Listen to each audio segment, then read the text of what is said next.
De notre émission La Parole de Vie, je vous salue au nom de Jésus-Christ, notre Sauveur et notre Seigneur. Aujourd'hui, nous avons le bishop Martin Moutébélé pour continuer dans les déclarations que chaque chrétien doit faire tous les jours de sa vie. C'est la 7e déclaration qu'il va développer aujourd'hui. Et cette déclaration s'intitule « Je suis couvert par le sang de Jésus ». Eh bien, que le sang de Jésus nous couvre alors que nous suivons ensemble cette prédication avec lui. Que Dieu vous bénisse. Béni soit le Seigneur qui nous permet de suivre ce programme et nous nous réjouissons en lui pour sa parole qui nous fait tellement du bien. Nous sommes en train de parler des 7 importantes déclarations que nous devons faire chaque jour. Nous sommes à la 7e déclaration maintenant. Je voudrais rappeler rapidement la première déclaration. Seigneur, je te donne toute la gloire. La deuxième déclaration, j'exalte ton nom, Seigneur. La troisième déclaration, je t'aime, Seigneur. La 4e déclaration, je te remercie, Seigneur. La 5e déclaration, je me réjouis en toi, Seigneur. La 6e déclaration, je dépends de toi, Seigneur. Et maintenant, la 7e déclaration, je suis couvert par le sang de Jésus-Christ. Je suis couvert par le sang de Jésus-Christ.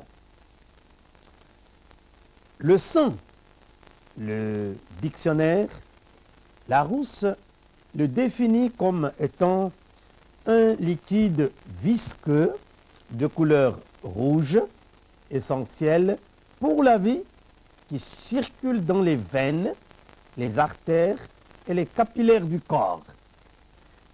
Le sang transporte, véhicule l'oxygène et alimente les tissus, enlève le dioxyde de carbone et autres déchets du corps. Le sang est donc l'élément essentiel pour la vie ou pour la mort. La vie et pour la mort. La Bible donc précise justement cet essentiel du sang, c'est-à-dire la vie et la mort. Dans le livre de Lévitique, chapitre 17, au verset 11, il est écrit « Car la vie de la chair est dans le sang.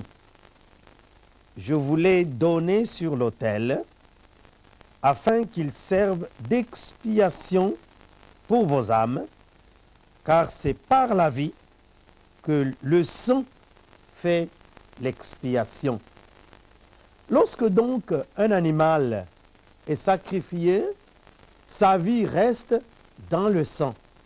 L'offrande du sang dans les rites cérémoniaux pourrait alors indiquer qu'une vie pure a été livrée à Dieu.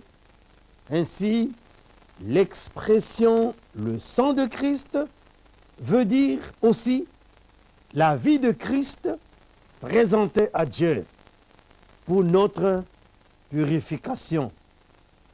Alors, lorsque nous parlons de la couverture du sang de Jésus, le mot couverture, en termes financiers, signifie une garantie pour les opérations financières à effectuer, en particulier si le donneur d'ordre est loin, n'est pas présent. Ainsi, nous pouvons dire qu'être couvert par le sang de Jésus, c'est recevoir une garantie de la part de Dieu dans notre vie. Dieu nous garantit par le sang de Jésus que ses promesses vont s'accomplir, que sa protection va être assurée, que le pardon dont nous avons tant besoin pour nos péchés va nous être accordé. Le sang de Jésus est la garantie que nous sommes protégés contre les ruses du diable. Nous savons que le sang est très présent dans la Bible et que le sang signifie la mort ou la vie. Jésus est donc mort, c'est-à-dire qu'il a donné sa vie par son sang qui a été versé pour que nous recevions en retour la vie. Ainsi, ce sang de Jésus, comme je disais, nous donne la garantie devant Dieu. Nous verrons donc, quand nous déclarons « Je suis couvert par le sang de Jésus », quelques fonctions que le sang de Jésus joue dans notre vie. Et ainsi, notre déclaration d'être couvert par le sang de Jésus porte une grande signification. La première fonction que nous pouvons citer, que accomplit le sang de Jésus, c'est nous protéger de la colère de Dieu. Alléluia. La Bible nous enseigne que tous ont péché et sont privés de la gloire de Dieu. Et nous savons que le péché nous condamne, provoque la colère de Dieu. Dans l'Ancien Testament, lorsque Israël était en Égypte, Israël était soumis à l'esclavage par l'Égypte et les Égyptiens ont vraiment fait souffrir Israël, au point où Dieu dit à Moïse dans Exode chapitre 3, « J'ai vu la souffrance de mon peuple en Égypte, j'ai entendu leurs cris, je suis descendu pour les délivrer de l'esclavage de Pharaon et des Égyptiens, et je vais les amener dans un pays où coule le lait et le miel. » Mais Dieu avertit Moïse que Pharaon n'acceptera pas de libérer mon peuple facilement. Ainsi, puisqu'il va résister, je vais lui montrer ma colère. Et pendant un certain nombre de temps, Moïse s'est présenté devant Pharaon pour lui parler de la part de Dieu, l'ordre qu'il avait reçu, que Pharaon devait lâcher le peuple de Dieu. Mais Pharaon n'a pas voulu accepter. Dieu a donné toutes sortes de signes et de prodiges et de miracles pour attester que ce que Moïse disait venait de lui, de sa part. Mais Pharaon n'a pas voulu accepter jusqu'au point où Dieu était vraiment en colère. Et il a décidé de détruire les premiers-nés de l'Égypte. Dans le livre d'Exode, chapitre 12, versets 12 à 13, voici ce que Dieu donne comme ordre à Israël. Il dit, « Cette nuit-là, je passerai dans le pays d'Égypte et je frapperai tous les premiers-nés du pays d'Égypte, depuis les hommes jusqu'aux animaux, et j'exercerai des jugements contre tous les dieux de l'Égypte. Je suis l'Éternel. » Verset 13. « Le sang vous servira de signe sur les maisons où vous serez. Je verrai le sang et je passerai par-dessus vous, et il n'y aura point de plaie qui vous détruise quand je frapperai le pays d'Égypte. » Au verset 22, « Vous prendrez ensuite un bouquet d'hysope, vous le tremperez dans le sang qui sera dans le bassin, et vous toucherez le linteau et les deux poteaux de la porte avec le sang qui sera dans le bassin. Nul de vous ne sortira de sa maison jusqu'au matin, quand l'Éternel passera pour frapper l'Égypte et verra le sang sur le linteau et sur les deux poteaux. L'Éternel passera par-dessus la porte et il ne permettra pas aux destructeurs d'entrer dans vos maisons pour frapper. Gloire au Seigneur. » Dieu veille toujours sur son peuple. Dieu, je disais, était en colère contre les Égyptiens, contre Pharaon. Et il avait décidé d'envoyer l'ange de destruction pour frapper les premiers-nés d'Égypte.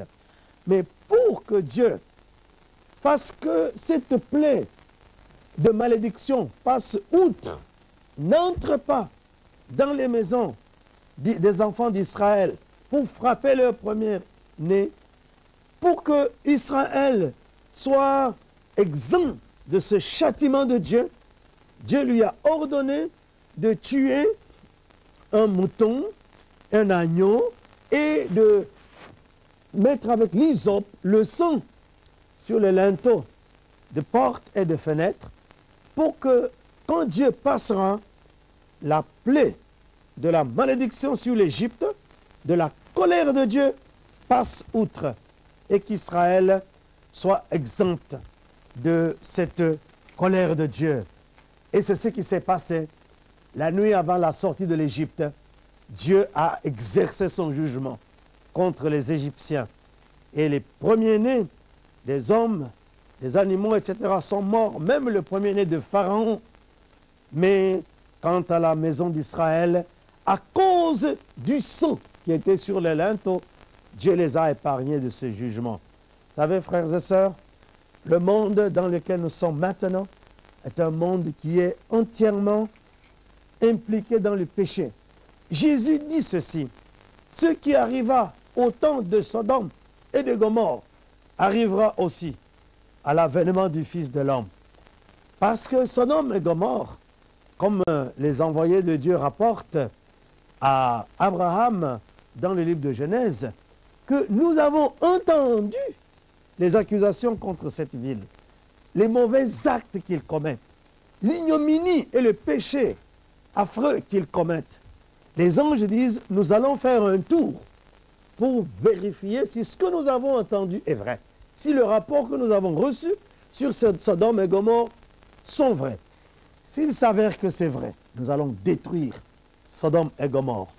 Frères et sœurs, notre monde aujourd'hui, à cause de toutes sortes de péchés, sans honte, à cause de cette offrande que les hommes se sont faites par rapport au péché, eh bien, Dieu n'est pas loin de faire quelque chose pour détruire ce monde. Dieu n'est pas loin de susciter des catastrophes naturelles et autres pour détruire le monde, pour châtier la population d'une façon ou d'une autre. Mais lorsque nous invoquons le sang de Jésus, de couvrir la porte de notre cœur, lorsque nous invoquons le sang de Jésus et nous implorons le Seigneur, eh bien Dieu peut nous épargner de beaucoup de choses. En fait, ce qui arrive, c'est que, en dépit de ce qui peut advenir dans ce monde, à cause du châtiment juste de Dieu, eh bien, tout cela qui s'appelle de Dieu, il se voit vraiment protégé, épargné par le Seigneur. Et ces derniers temps, il y a beaucoup de choses qu'on apprend, catastrophes aériennes, des cataclysmes naturels, des tremblements de terre, des volcans qui s'agitent, des pluies, des tempêtes, des violents aux ouragans qui détruisent tout et qui ravagent tout. Je pense que, en dépit de cela, nous, enfants de Dieu, si ces choses viennent de Dieu, nous devons rester tranquilles. Parce que nous savons que nous jouissons d'une protection spéciale qui est le sang de Jésus. Et c'est pourquoi chaque matin, quand nous prions, invoquons la protection du sang de Jésus. Couvrons notre cœur par le sang de Jésus. En effet, lorsque Dieu a demandé à Moïse d'établir des sacrificateurs pour le tabernacle, pour officier dans la maison de Dieu, il avait ordonné que tout sacrificateur, avant qu'il ne présente le sacrifice, il devait, n'est-ce pas, mettre le sang, appliquer le sang sur le lobe de son oreille droite, sur le pouce de sa main droite et sur le gros orteil de son pied droit, pour montrer que depuis la tête jusqu'aux pieds, le corps du sacrificateur est sous la protection du sang de la victime de sorte qu'ils puissent connaître la clémence de Dieu à cause du sang. Ainsi, nous aussi, chaque matin, aussi longtemps que nous pouvons nous souvenir, pendant notre moment de prière et de méditation, invoquons le sang de Jésus. N'est-il pas écrit que Jésus a fait de nous des sacrificateurs pour notre Dieu, pour que nous puissions régner avec lui? Nous offrons donc des sacrifices par la prière à notre Dieu et prenons donc soin de ne pas oublier d'invoquer le sang de Jésus et, n'est-ce pas, de nous mettre le signe du sang de Jésus, non seulement sur nos oreilles, sur notre pouce et sur l'orteil de notre pied droit, mais également sur la porte de notre cœur. Que notre cœur soit protégé par le sang de Jésus. Gloire au Seigneur. Alléluia. Donc la première fonction que joue le sang, c'est de nous protéger de la colère de Dieu. Ainsi, quand le Seigneur, notre Dieu, voit le sang de son Fils comme une marque sur notre cœur, eh bien, il ne nous touche pas. Il laisse que sa colère se répande sur les autres. La deuxième fonction que joue le sang, ou que jouait le sang au temps de la Bible, c'est le rachat. Le rachat ou la rédemption. C'est-à-dire que quand on parle du rachat ou la rédemption, c'est que c'est quelque chose qui appartenait à quelqu'un et que ce quelqu'un a perdu cette chose-là pour une raison ou une autre. Et lorsque cette chose-là a été perdue, c'est qu'elle est récupérée par une autre personne qui s'en est fait propriétaire. Maintenant, si le premier propriétaire redécouvre son bien, veut reposséder son bien, eh bien, il doit payer. Et ce prix-là, c'est le prix pour le rachat. Et Jésus a été celui qui nous a rachetés par son sang. Nous avons été créés à l'image de Dieu. Nous avons été créés des hommes pour Dieu. Et Dieu a placé Adam et Ève pour répondre à ses ordres, parce qu'il leur avait donné des ordres dans le jardin d'Éden. Mais Adam et Ève, par la désobéissance à la parole de Dieu, ils ont perdu leur qualité d'appartenir à Dieu et Satan les a récupérés. Ainsi, le péché est entré dans le monde et tous les hommes ont péché parce que nous sommes tous issus d'Adam et d'Ève. Dès lors, nous appartenons au diable. Eh bien, par ruse, il nous a conquis. Maintenant que Dieu veut de nouveau nous récupérer, qu'est-ce qu'il doit faire? Mais il doit payer le prix. Et le prix qu'il a payé, c'est le sang de Jésus-Christ. Alléluia. Et déjà, le Seigneur Jésus l'a déclaré lui-même dans Matthieu chapitre 20, au verset 28. Matthieu 20, 28, il dit ceci: c'est ainsi que le Fils de l'homme est venu, non pour être servi, mais pour servir et donner sa vie comme la rançon de beaucoup. La vie du Seigneur avait pour un seul but, être donnée comme la rançon, c'est-à-dire la chose qui paye pour nous racheter.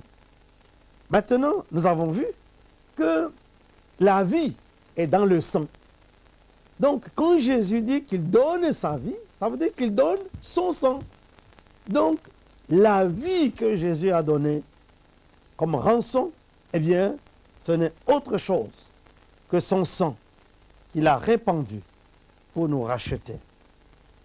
Dans 1 Pierre, chapitre 1, verset 18, 1 Pierre, chapitre 1, verset 18, je cherche encore le texte, et voilà, j'y suis. Vous savez, dit Pierre, que ce n'est pas par des choses périssables, par l'argent ou par l'or, que vous avez été rachetés de la vaine manière de vivre que vous aviez hérité de vos pères, mais par le sang précieux de Christ, comme d'un agneau sans défaut et sans tache, prédestiné avant la fondation du monde. Il fut manifesté à la fin des temps à cause de vous. Par lui, vous croyez en Dieu, qu'il a ressuscité des morts et lui a donné la gloire, en sorte que votre foi et votre espérance reposent sur Dieu.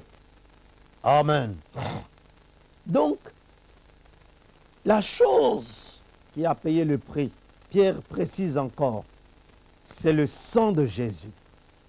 Donc, quand je déclare, je suis couvert par le sang de Jésus, c'est-à-dire que je proclame, si vous voulez, le fait que je suis maintenant une propriété de Dieu. Je ne suis plus propriété du diable. Chez nous en Afrique, parfois, les sorciers peuvent saisir la vie de quelqu'un et en faire leur propriété. Ils en font ce qu'ils veulent. Ils peuvent lui rendre malade de la tête, du ventre, de n'importe quoi. Ils peuvent lui causer toutes sortes de misères. Mais lorsque cette personne accepte Jésus comme son sauveur et son Seigneur, quand cette personne déclare le sang de Jésus, eh bien, le sang de Jésus constitue le prix qui le rachète et qui l'introduit maintenant dans la présence de Dieu, de sorte qu'il n'est plus la propriété ni de sorciers, ni de qui que ce soit. Parfois, c'est la famille. Vous savez qu'il y a de ces familles-là qui vous menacent, qui vous disent, vous savez, vous êtes dans nos mains, vous dépendez de nous. Et il y a quelqu'un même parfois qui peut vous dire ça, vous êtes dans ma main. Oui, tant que je n'ai pas Jésus, je peux appartenir aux mains des gens. Les gens peuvent jouer de ma vie comme ils veulent. Mais à partir du moment que je donne ma vie à Jésus-Christ, à partir du jour où je reçois Jésus comme mon Seigneur, eh bien, la valeur, la puissance du sang de Jésus paye le prix. De sorte que, quand quelqu'un me dit, tu es dans ma main, je lui dis, menteur, je ne suis plus dans ta main. Peut-être que j'étais avant dans ta main, mais le sang de Jésus a payé le prix. Le sang de Jésus a payé le prix et j'ai été libéré de ta main. J'appartiens maintenant à Dieu. Il y a un texte que j'aime lire en des circonstances comme celle-là, lorsque quelqu'un prétend que je suis dans ses mains. C'est Jean chapitre 10,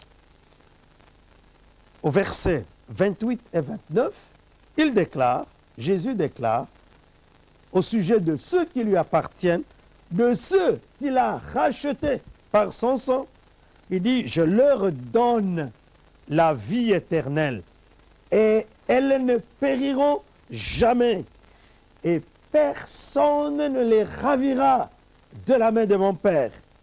Mon Père qui me les a donnés est plus grand que tous et personne ne les ravira de la main de mon Père. Alléluia. Quand nous appartenons à Dieu, quand le sang de Jésus nous rachète, nous sommes dans la main de Dieu. Et Dieu est plus grand que tous. Et personne ne peut nous ravir de la main de notre Père.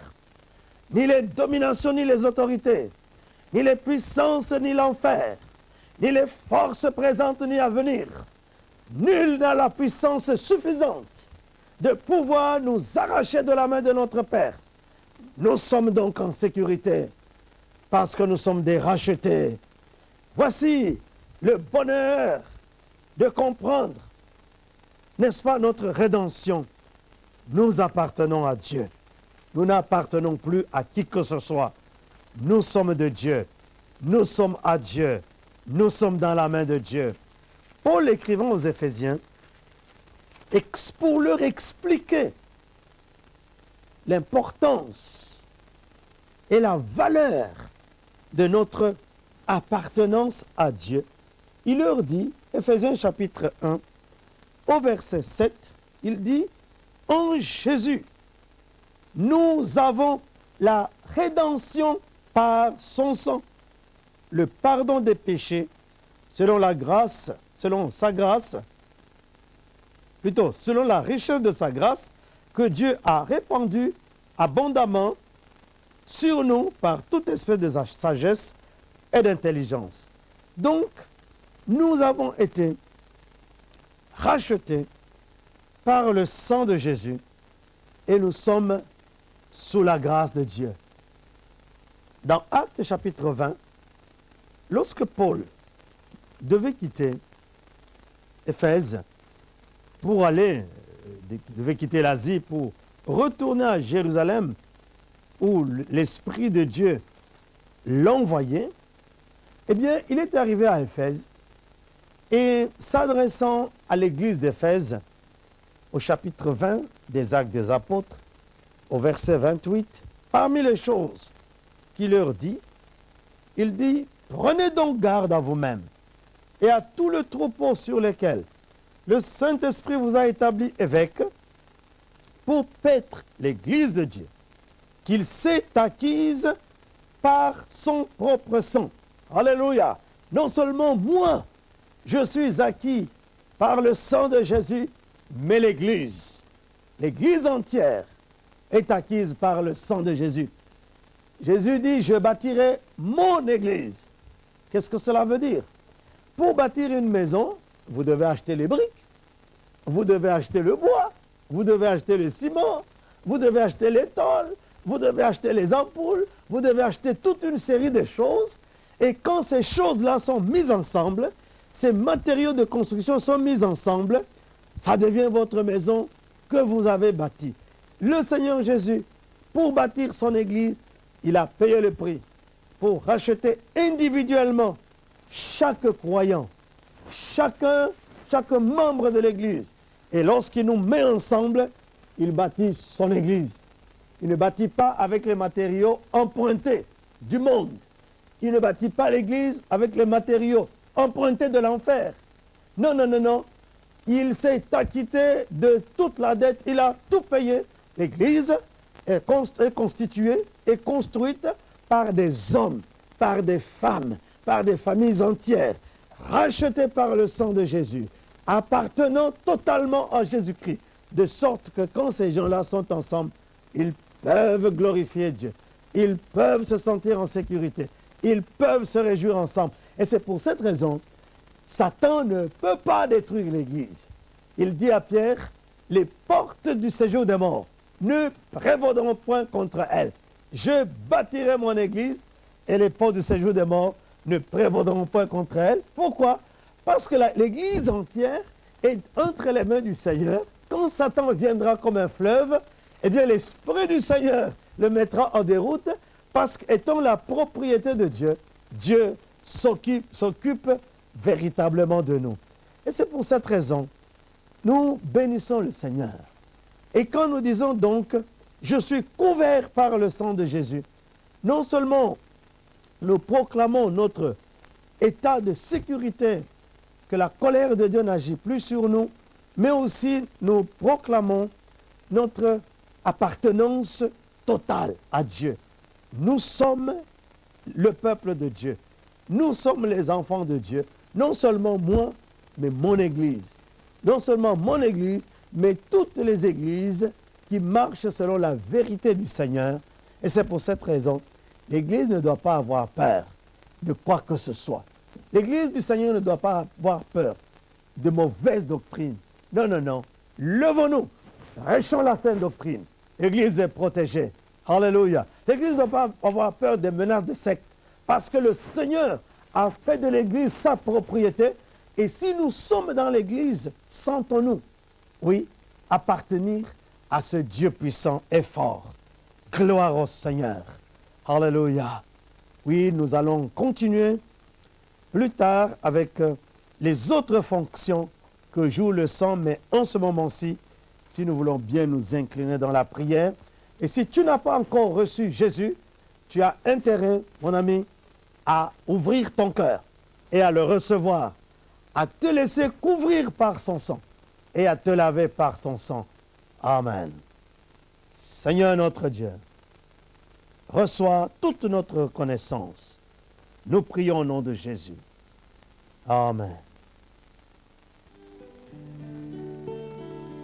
Est puissant, Dieu est vivant et le sang de Jésus est tout suffisant pour nous sauver et pour nous guérir. Alors que Dieu vous bénisse à l'écoute de cette prédication. Alléluia. Nous nous réjouissons ensemble dans le Seigneur en abordant cette 7e déclaration. Je suis couvert par le sang de Jésus. Nous touchons au point le plus crucial.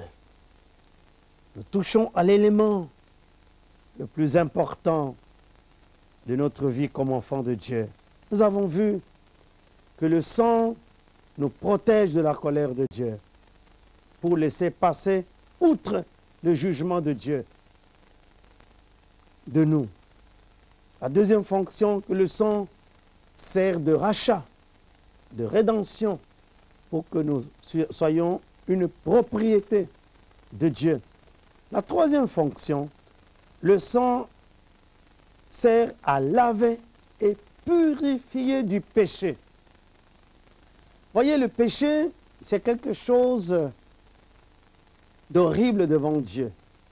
Qu'est-ce que c'est que le péché? Jacques dit que le péché est la transgression de la loi. Dieu a donné ses commandements. Il a donné sa loi.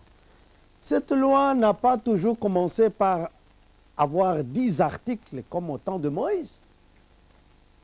La première fois que Dieu a placé l'homme sur la terre, Adam et Ève, il lui a donné une seule loi.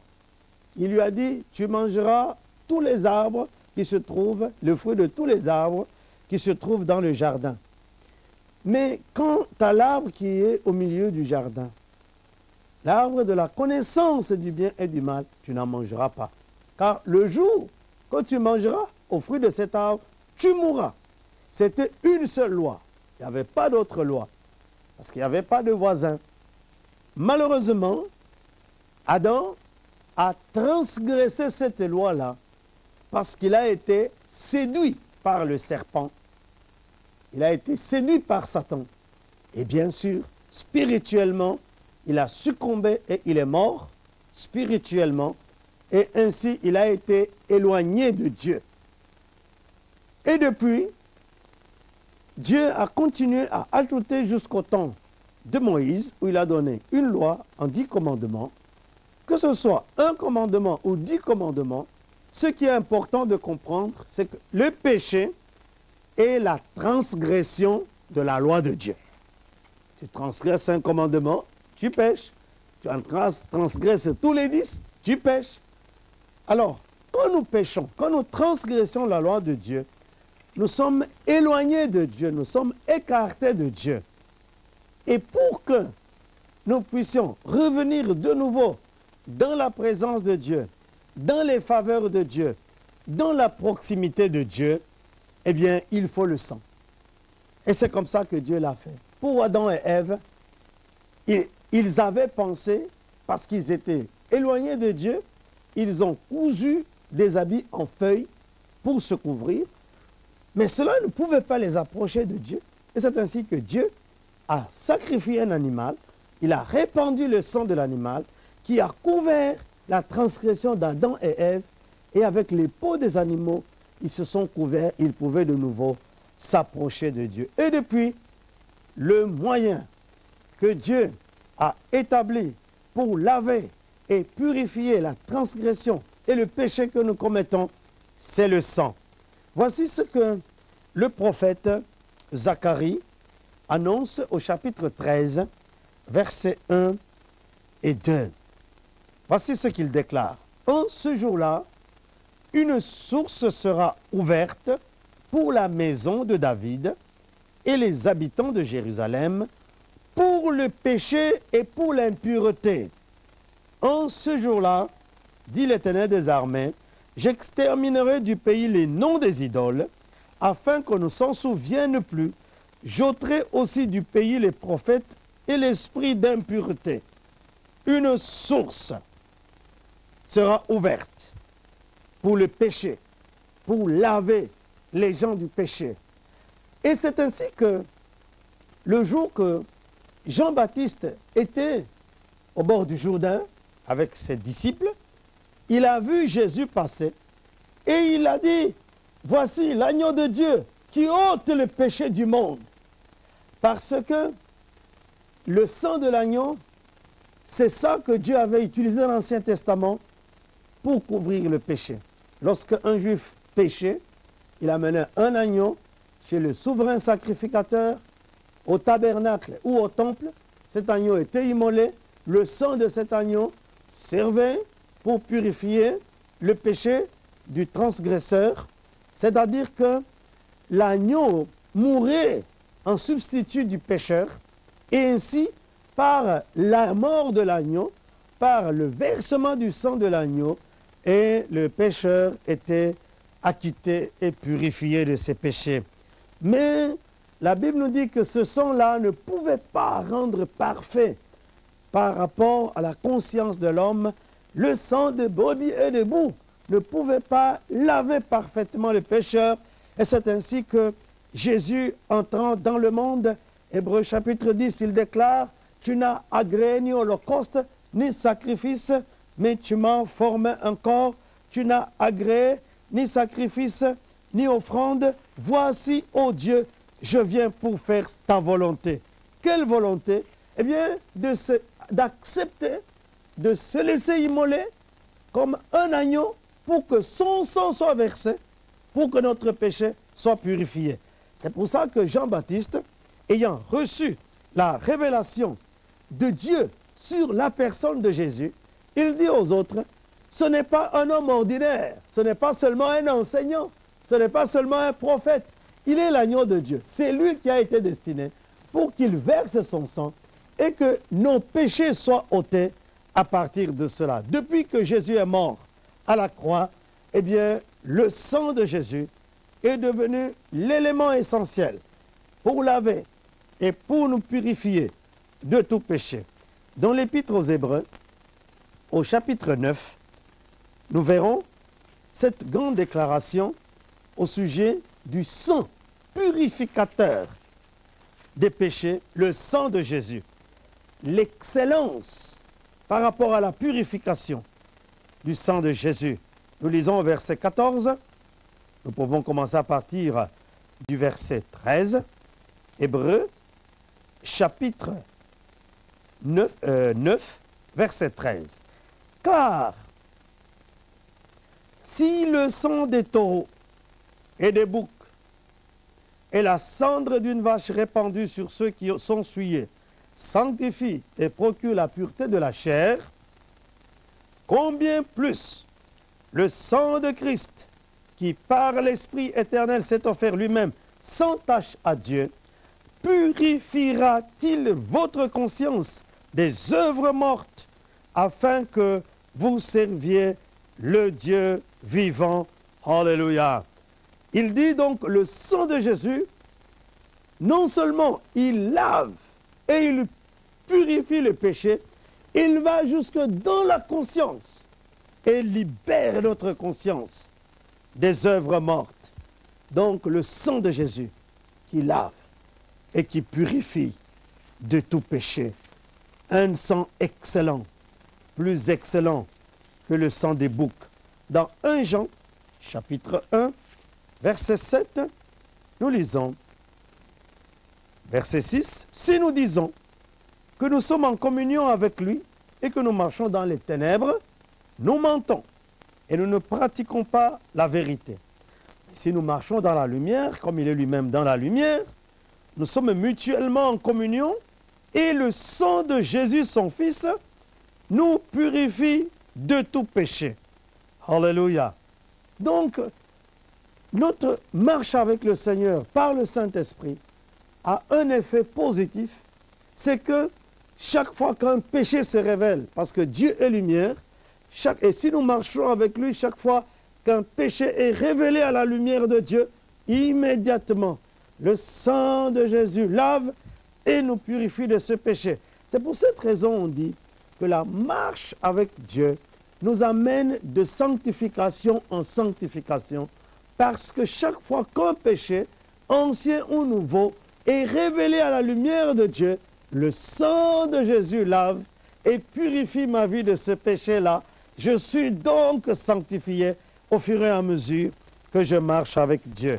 Au chapitre 2 de 1 Jean, versets 1 et 2, il est dit ceci: « Mes petits enfants, je vous écris ces choses afin que vous ne péchiez point. Et si quelqu'un a péché, nous avons un avocat auprès du Père, Jésus-Christ le juste. Il est lui-même une victime expiatoire pour nos péchés, et non seulement pour les nôtres, mais aussi pour ceux du monde. » Jean continue en disant que Jésus, là au ciel, il est assis, à cause du sang qu'il a versé, il continue à jouer le rôle d'avocat. Quand je pêche et que je viens au Seigneur, je dis: Seigneur, regarde, j'ai péché.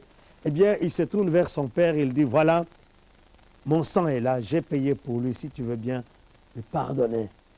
Donc, cet aspect de purifier le péché, c'est quelque chose d'important.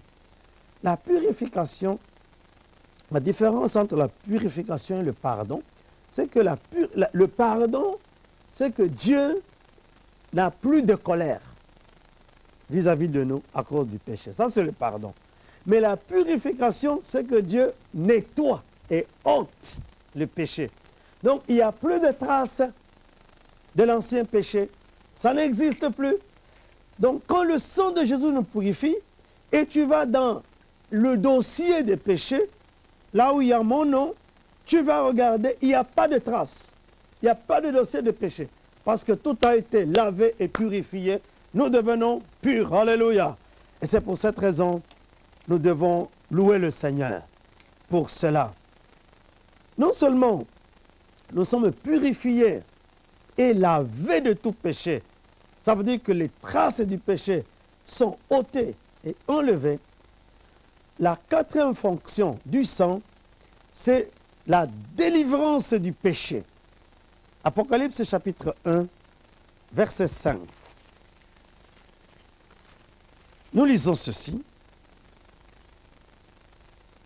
Nous pouvons commencer à partir du verset 4. Jean aux 7 églises qui sont en Asie, que la grâce et la paix vous soient données de la part de celui qui est, qui était et qui vient, et de la part des 7 esprits qui sont devant son trône, et de la part de Jésus-Christ, le témoin fidèle, le premier-né des morts, le prince des rois de la terre. À celui qui nous aime, qui nous a délivrés de nos péchés par son sang, et qui a fait de nous un royaume et des sacrificateurs pour Dieu son Père, à lui soit la gloire et la puissance au siècle des siècles. Amen. J'aime de telles déclarations. Quand Jean loue le Seigneur, il sait pourquoi. Il dit à celui qui nous aime. Oui, Dieu a tant aimé le monde qu'il a donné son Fils unique, afin que quiconque croit en lui ne périsse point, mais qu'il ait la vie éternelle. Qui nous a délivrés de nos péchés par son sang.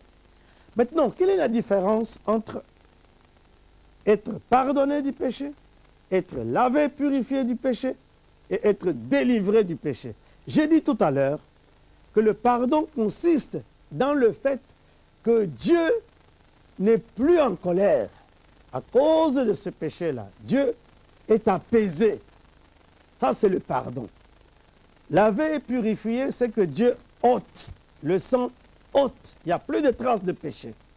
La délivrance, c'est que la force du péché est ôtée. Je vous explique cela rapidement.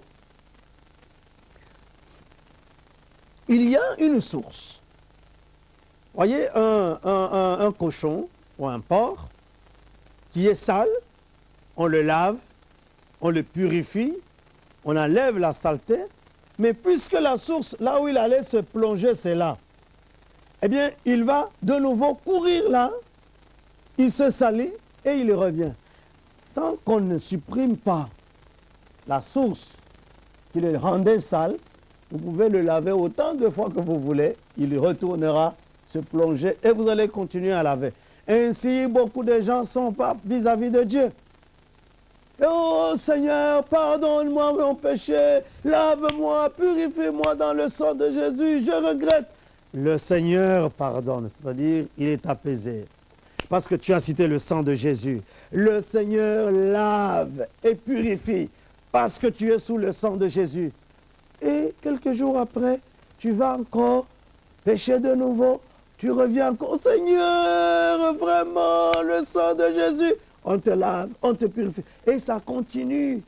On te lave, tu te salis, on te lave. Eh bien, le sang de Jésus, non seulement lave et purifie, mais délivre. Alléluia. C'est comme si le sang bouchait la source du péché. Le sang ôte la force au péché. Quand le péché vient, eh bien, nous ne sommes plus soumis au péché. Nous en sommes délivrés. Nous pouvons dire au péché, avant, hein, tu nous as eu, maintenant plus. Je ne suis plus sous ton pouvoir. C'est terminé. Comme on raconte l'histoire de deux sœurs qui vivaient ensemble. Et alors, une a fait quelque chose de grave. Et a supplié à sa petite sœur, s'il te plaît, ne dis pas aux parents ce que j'ai fait. L'autre a dit, ça va, je ne dirai rien. S'il te plaît, pas un mot. Non, je ne dirai rien. Les parents arrivent, préparent à manger, on sert à la grande sœur la plus grosse partie, à la petite sœur la petite partie. La petite sœur dit à sa grande sœur, tu me donnes ta part. Ah non, je ne peux pas dire. Tu as oublié. Ok, ça va, tu prends. Bon, elle mange la part. Et chaque fois qu'il y avait quelque chose, la petite sœur venait chez la grande sœur. Tu fais ça. Ah non, je ne peux pas faire. Tu as oublié. Je vais dire aux parents. Ah non, ok, ça je fais. Puis un jour, la grande sœur s'est dit, bon, en tout cas la petite sœur commence à me traumatiser trop. Elle est allée aux parents, à ses parents. Elle-même, elle a dit tout ce qu'elle avait fait. Bon, ok, l'histoire a été réparée, mais la petite sœur n'était pas là. L'histoire est déjà réparée, etc. Maintenant, le soir, on fait le repas. On donne la grosse part à la grande sœur, on donne la petite part à la petite sœur. La petite sœur dit à sa grande sœur, donne-moi ta part. Elle dit, je ne te donne pas. Eh bien, sinon je vais dire ce que tu as fait. Elle dit, je l'ai déjà dit, tu peux le dire. Et du coup, la petite sœur est brisée. La force du secret qu'elle avait a été brisée. Il n'y a plus cette force-là. Et si la grande sœur a pu avoir la force de vivre non plus opprimée par sa petite sœur, parce qu'elle a été délivrée de ceux qui donnaient la force à sa petite sœur. Ainsi, le péché, le sang de Jésus nous délivre du péché. Et nous pouvons vivre une vie libérée du péché. Dans l'Épître aux Romains, au chapitre 6, l'apôtre Paul explique si bien ce processus de délivrance. Il dit ceci, chapitre 6, verset 11, il dit, « Ainsi, vous-même, regardez-vous comme morts au péché et comme vivants pour Dieu en Jésus-Christ. Que le péché ne règne donc point dans votre corps mortel et n'obéissez pas à ses convoitises. Ne livrez pas vos membres au péché comme des instruments d'iniquité, mais donnez-vous vous-même à Dieu comme étant vivants des morts que vous étiez, et offrez à Dieu vos membres comme des instruments de justice, car le péché n'aura point de pouvoir sur vous, puisque vous êtes non sous la loi, mais sous la grâce. Alléluia. Il dit, regardez-vous maintenant comme morts au péché. Regardez-vous maintenant comme libérés de péché. Au verset 12. Le péché ne règne donc point en vous. Ne livrez plus vos membres, au verset 13, comme esclaves du péché. Au verset 14, le péché n'aura plus de pouvoir sur vous. Donc il y a cette substitution-là. Avant, c'était le péché qui nous gouvernait. Avant, c'était le péché qui exerçait sa tyrannie sur nous. Avant, c'était le péché qui nous amenait dans toutes sortes d'obsessions. Mais maintenant, nous disons au péché, c'est terminé. Nous avons changé de camp. Nous sommes donnés à Dieu. C'est ça qu'il dit. Et comme vivons pour Dieu, verset 11, en Jésus-Christ, nous n'obéissons plus aux convoitises du péché, mais nous nous donnons à Dieu. Nous offrons nos membres à Dieu comme les instruments de justice. Souvent, quand je pense aux zèles, eh bien, c'est ça qui explique cela. Qu'est-ce que c'est que les zèles? C'est qu'avant, j'étais très actif dans le péché. Et je me rappelle quand nous allions dans les boîtes de nuit et on dansait jusqu'au matin sous la musique et les petites ampoules là, et on s'enivrait quand j'étais étudiant. Et puis gloire soit rendue à Dieu. La même première année quand j'étais à l'université, la grâce de Dieu est entrée dans ma vie. J'ai reçu Jésus comme Sauveur et Seigneur. Le sang de Jésus m'a lavé, m'a purifié. Le sang de Jésus m'a délivré de la puissance du péché. Eh bien, le même zèle que j'avais avant pour le péché, de passer des nuits entières dans les boîtes de nuit, j'ai commencé à veiller dans les prières. Alléluia! Au lieu de passer des nuits à danser les cha-cha-cha, etc., maintenant, je suis la nuit en train de danser les cantiques spirituels et de prier et d'adresser mes prières à Dieu. La même vigueur que j'utilisais pour aller chercher le péché dans tous les coins de la ville, c'est la même vigueur, même plus que cela, que j'utilise pour aller chercher les âmes perdues et prêcher l'évangile et être disponible au Seigneur. Maintenant, mon corps n'est plus au péché. Mon corps est au Seigneur. Je me suis livré totalement à Dieu. Je suis esclave de Dieu. C'est ça, être délivré du péché. Le sang de Jésus, non seulement nous amène à être pardonnés par Dieu, non seulement nous amène à être lavés et purifiés, mais nous délivre du péché pour nous permettre d'être totalement, intégralement au service de Dieu. Nous nous livrons comme esclaves de Dieu. Alléluia.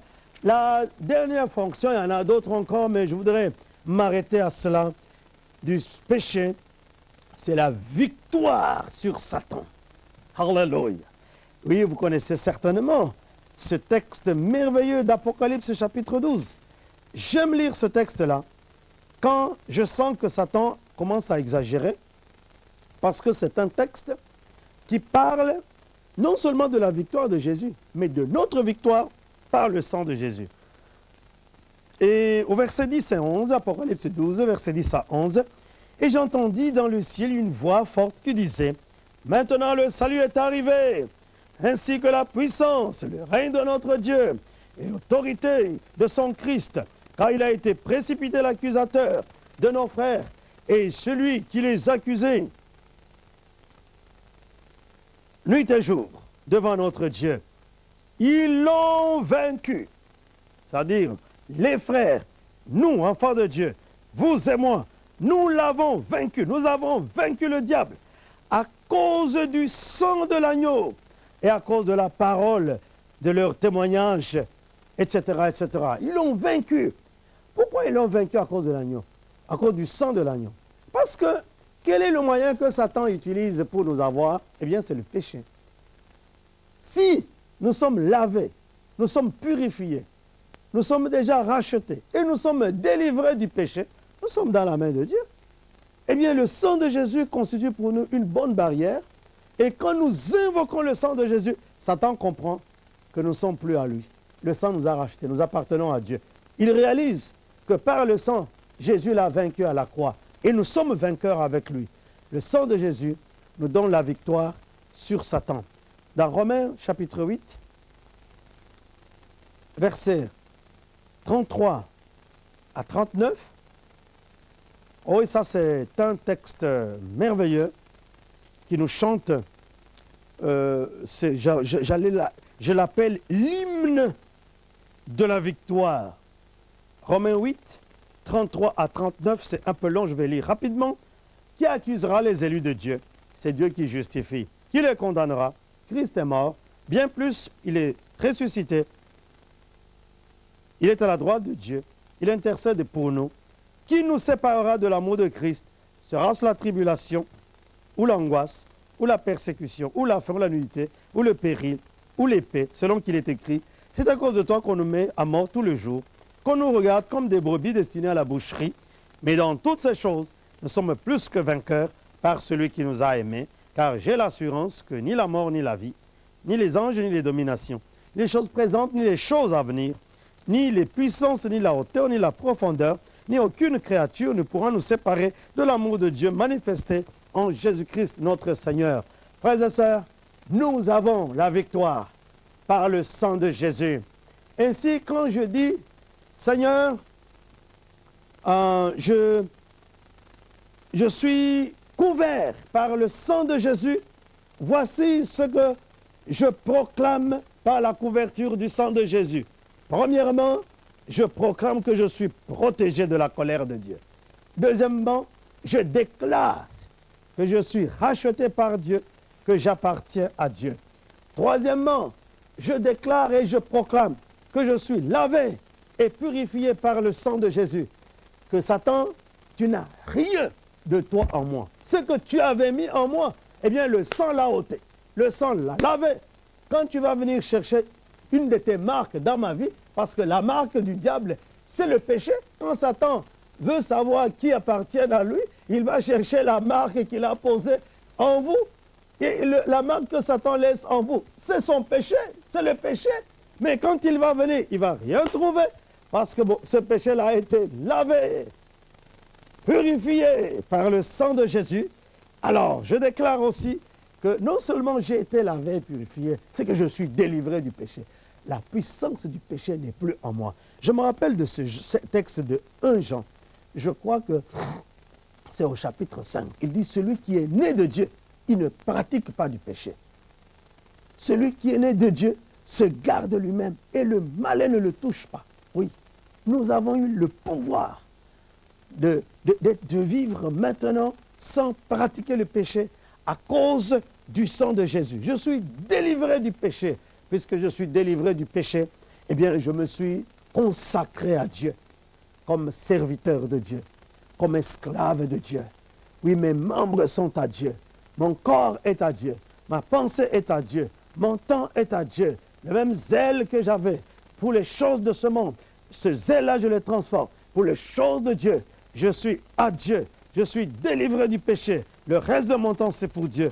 Et enfin, je déclare, quand je dis je suis couvert par le sang de Jésus, eh bien je déclare la victoire sur Satan. Je déclare que je suis plus que vainqueur parce que Satan n'a plus de pouvoir sur moi. Ainsi, je mène ma vie tranquille. Donc vous comprenez, ces déclarations sont très très importantes pour nous chaque jour. Personnellement, je les proclame chaque jour. Je voudrais, avant de terminer cette série de messages, les répéter pour vous encore. Première déclaration, Seigneur, je te donne toute la gloire. Deuxième déclaration, j'exalte ton nom, Seigneur. Troisième déclaration, je t'aime, Seigneur. Quatrième déclaration, je te remercie, Seigneur. Cinquième déclaration, je me réjouis en toi, ô Seigneur. Sixième déclaration, je dépends de toi, Seigneur. Septième déclaration, je suis couvert par le sang de Jésus. Alors quand je fais la septième déclaration, eh bien je me sens réellement inondé, entouré. Je peux demander alors au Saint-Esprit de marcher avec moi, d'aller avec moi, de travailler avec moi. Voilà ce que je voulais partager avec vous. Nous allons nous incliner dans la prière et nous recommander tous au Seigneur. Alléluia. Père céleste, au nom de Jésus, je proclame ta parole à ton peuple, que tu puisses susciter parmi ton peuple tes serviteurs, oints par le Saint-Esprit, lavés dans le sang de Jésus, purifiés par ce sang, libérés dans le péché, du péché, et qui appartiennent à toi, qui ont la victoire sur le diable. Aide-nous, Seigneur, à rester attachés à toi, et par ce message, Seigneur, sauve, restaure et délivre, et que la gloire du Seigneur nous conduise dans des sphères nouvelles de toutes sortes de bénédictions spirituelles en Jésus-Christ. Nous te bénissons et je te remercie, Père. Au nom de Jésus, nous prions ainsi. Amen.